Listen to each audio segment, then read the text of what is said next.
Hello Channel NITT viewers, welcome to another episode on Channel NITT. Now psychology is the study of human behaviors, and human behaviors include mainstream common behaviors, and it also includes abnormal and perverse behaviors. So today we're going to talk about something more scary and definitely uncommon. That will be serial killers. Like the name. Now, serial killers must be a very fascinating topic for a lot of people. It makes them scared, presume that you are living now in a town, and there have been 2 similar cases of murder or a killing.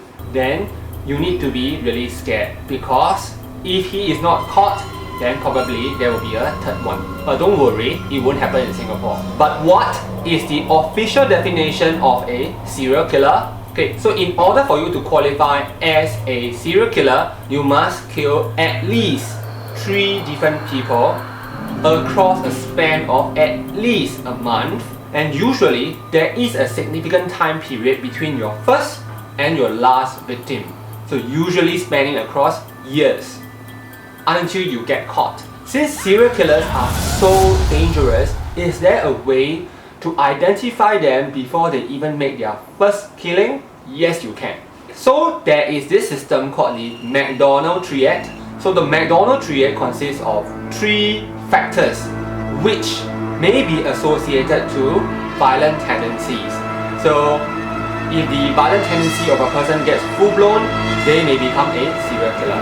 So I'm going to tell you about the 3 factors now. If there are 2 factors that are present, or all 3 are present, then the likelihood is this person may progress to become a violent person. One common characteristic of most serial killers is that they have gone through extensive periods of humiliation when they were young. So some of these serial killers may have parents that are overly religious, overly controlling. They are not hesitant to ridicule their own children. So the first trait of most of these serial killers or people that end up having violent tendencies is that they tend to bedwet when they were young. So a technical term for bedwetting is called enuresis. It is usually involuntary. So children who are past the age whereby they are able to go to the toilet on their own may still bedwet when they are about 5, 6 or 7, and this is a time where parents, instead of being loving, become very insulting. They might humiliate their child for being such a big baby. So all this pent up humiliation and frustrations may later become full-blown. All these children, when they were young, they tend to have been bullied. They might have gone through a lot of humiliation, and inside them would be a lot of pent-up aggression and anger, and they need to express it. So usually, one of the first shots of all these children trying to express their aggression, trying to release their aggression, is through arson. Yeah, so they set fire. They might set fire to small things like a pile of paper. Looking at the fire just glow makes them feel very relieved. It's like releasing them of some stress. And soon they will set bigger and bigger fires, and they will set fire to the rain.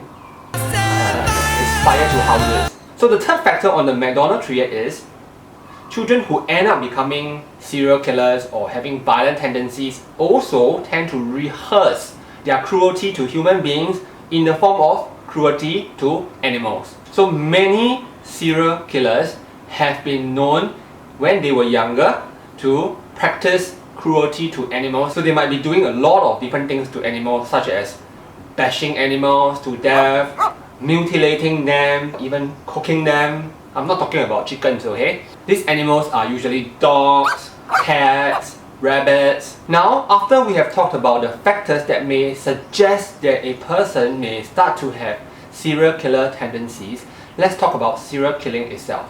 In the history of mankind, a lot of serial killers have been identified. So of course, America will always top the charts. they have the most serial killers so far. And if you Google and check your Wikipedia, they win by a mile. Now I'm going to ask you a question. Why don't you take a guess? Which Asian country do you think allegedly has the most number of serial killers so far? Which Asian country? Now I'll give you 3 seconds. So according to Google, the Asian country that has the most number of reported serial killers so far is Japan. Did you guess it correctly? Now India comes second. So some of you may be wondering why some ASEAN country is not number 1. It is possible because the country is so big and this country always under reports, right? So talking about serial killers, if your idea of serial killing is that happens in drama serials like Hong Kong drama serials, Singapore drama serials, or even Japanese drama serials, where a person goes around killing in vengeance, everybody involved in a previous crime that happened 20 years ago that got his sister to commit suicide, that kind of thing, that is not usually what a serial killer is. In fact, it's fiction. So if your idea of serial killer is those slasher thrillers like Scream, where the killer goes around killing people that you know one by one, that is also not typical of a serial killer. Why? Because most serial killers do not know their victims beforehand. So what this means is that everybody could have been a victim. Another characteristic of serial killers is that they are mostly male. Of course, female serial killers also exist, and there are a few female serial killers known to kill their husbands. The distinction between male serial killers and female serial killers is in their preferred method of killing. So male serial killers prefer to first drug and sedate their victims. They might rob and rape their victims as well. And finally, they would strangulate their victims. Now for females, what they do is they tend to poison their victims. Probably because they do not have the physical strength to strangulate their victims. We are going to talk about serial killers in another episode, and the topic of that episode will be serial killers in Singapore. Do watch out for the episode. So channel NITT viewers, is this topic of serial killing giving you the creepies, or is it making you somewhat excited? Do comment below. And if you are a new viewer over here, we are a psychology channel based in Singapore, and we do topics on parenting, personality, and psychological principles. So this episode is under psychological principles. So if you like what you see on this channel, do consider subscribing so that we can continue to add value to you. It also means a lot to us. Do continue to watch our existing episodes. I'm really excited about the next episode on serial killing. I'll see you in that episode. Meanwhile, goodbye.